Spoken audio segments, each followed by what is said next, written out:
Hey YouTube, this is PokéCastXVll here, and today we'll be discussing the top 8 decks from this year's US National Championships. Unlike the UK Nationals and some other events around Europe, US Nationals competed with the Fates Collide format, allowing for a lot more interesting decks to feature. It should also be noted that unlike some of my other countdown videos, that this video is based off factual information rather than hypothetical, and if you'd like to see some of the decks for yourself, there'll be a link within the description box below. Again, like last year, I'll keep to not mentioning the names of the players who piloted these decks, but again, this can also be found within the description box as well. One final thing to mention before we get started is that this video will feature on the ProPokemon website, and if you would like to check them out, feel free to do so at www.propokemon.com. I will also leave a link in the description box below as well. With all that said, let's begin. Number 8. At number 8, we have Vespiquen Vileplume. If you're familiar with the game, then this deck will need no introduction. On any given day, and if the coin flips favour you, this deck can beat anything within the format. Its primary goal is to set up a Vespiquen or two, while dumping a load of Pokemon that you no longer need with cards like Battle Compressor, such as your Oddyshes and Glooms, and then setting up a Vileplume, leaving your opponent with very little to work with. Of course, if your opponent goes first and manages to set up their own Vileplume, or even something like a turn 1 Trevenant, then it can be near impossible to try and recover from. Vespiquen also makes a great attacker with Seismitoad starting to creep back into the format, as it does hit for weakness. With all that said, here is a list of the deck that was used. Unknowns are there to help you draw through your deck, as well as bumping up Vespiquen's attack, and you also have the luxury of 2 Revitalizers if you want to recover some of your Vileplume or Vespiquen line that you might have initially had to dump with cards like Ultra Ball and Sycamore. Of course, Force Shaman EX is key, and you also have 2 Bunnelbees to recover DCEs late game, or anything else that you should need to. It's certainly a very rough deck to play against, but no surprise that one managed to get all the way to the top 8 of the US National Championships. Number 7. Coming in at number 7, we have Trevenant. Trevenant is very similar to most Vileplume variants, in where if you're able to hit a turn 1 Wally on a Phantom, you can item lock your opponent before they've even had a turn themselves. Again, this really excels against decks like Night March, where most of their Night March Pokemon have very low HP, allowing you to sweep their side of the field in a few turns. One factor to the deck that makes Trevenant really good is its break form, which when having Dimensional Valley in play, allows you to attack off a single energy. With Yveltal decks slowly fading out from the format, Trevenant was a great choice, although it does struggle against decks that are able to utilize Rough Seas. With all that said, here is a list of the deck that was used. A pretty standard list on the surface, however, there are a few interesting inclusions. Delinquent is used as a counter to most stadiums, Rough Seas being a prime target, as well as a form of disruption. Absol allows you to manipulate the damage already on the board, while 2 red cards helps you further the disruption, especially when your opponent is already under item lock. And finally, a single weakness policy for the unexpected weaknesses that you might encounter, with Darkrai Giratina starting to pick up in play. It's certainly a deck that I expected to feature a lot, and it's one that I'm sure we'll see play for Worlds as well. Number 6. At 6th place, we have another Trevenant deck.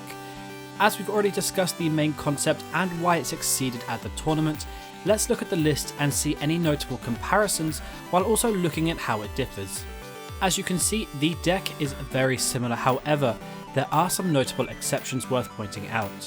Firstly, this build aims to maximize the disruption, as noted by playing 3 red cards in exchange to the previous deck, which played 2, and also runs no Absol and 1 more Shaman EX. Very similar, but again it shows us the power of Trevenant and why it's done so well in the current metagame. Number 5. At 5th place, we have Night March. What more can we say about this deck that we haven't already said? The deck has everything going for it, and was a solid contender at Nationals all around the world, whatever format you were playing in. By using cards such as Battle Compressor, Ultra Ball and Professor Sycamore, the concept of the deck is to dump as many Pokemon in the discard pile with the Night March attack to allow you to hit for excessive numbers. You have 2 typings with Joltik and Pumpkaboo, and you even have another attacker with Mew, which also utilizes Dimension Valley. And without further ado, here is the list that was used.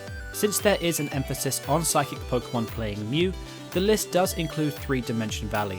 Target Whistle also allows you to take easy prizes on things like Shaman EXs, and can be brought back with Lysander if you are playing a double Puzzle of Time. Other notable inclusions include Jirachi to help you with decks running special energy, Giratina being a notable target, and that this player did also choose to run basic energy.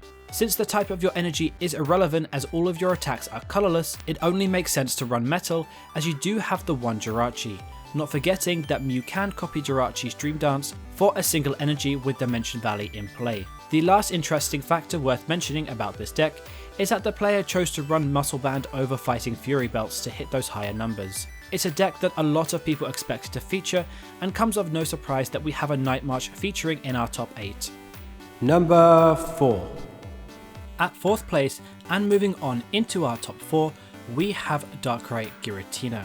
This deck is a deck that's relatively new to the format, and with decks like Night March and Vespiquen doing so well, it only made sense that a deck utilising Giratina, which prevents special energy, would soon surface.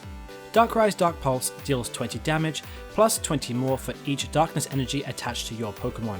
Considering that double Dragon energy compensates for all energy, this immediately gives your Darkrai a plus 40 when attacking, as it does give your Dragon Pokemon 2 of every energy. And from there on, the plan is pretty simple. Stack up a load of energy on your Pokemon, and hit big numbers while also having Giratina as a counter to decks that Darkrai would normally lose to, Night March being an example. So here is a list that was used.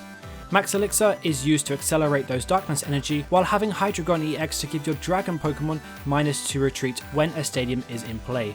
Hydreigon's attack Shred also allows you to get through things like Pyro and Jolteon EX, so your opponent won't be able to stall you out. And to search all this out, you have Hooper EX, as most of your Pokemon are EXs. Finally, you have Latios EX for the cheap donk should it occur, and Yveltal to bump up energy back onto your board, as well as being your only non-EX attacker in the deck. A deck that in the right metagame is more than capable of winning a tournament the size of a national event. Number 3. And in 3rd place, we have a Water Toolbox deck. This deck is very similar to Darkrai Giratina in that its engine comes from the max elixirs that you run in the deck, to pile them onto your bench Pokemon. Post this, you can then choose to lead with whatever attacker you please, although Seismitoad is usually your go-to as you can item lock your opponent. You can also with this deck use Grenade Hammer for 130, plus added damage with Fighting Fury Belt, which is quite a decent attack in itself. The drawback isn't too costly as you do have Rough Seas to heal off the damage if you place it on your water Pokemon. Within the deck, you can choose between any of your different attackers, hence given the name Toolbox.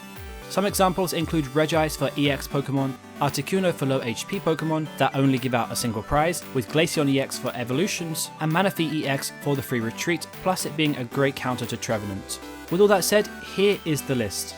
A generic toolbox deck will usually run a high count of basic water energy just to increase the chances of hitting those max elixirs. You can then use Energy Switch to shift the energy around as you please. And finally, Hooper EX is a great first target as it usually allows you to set up more efficiently.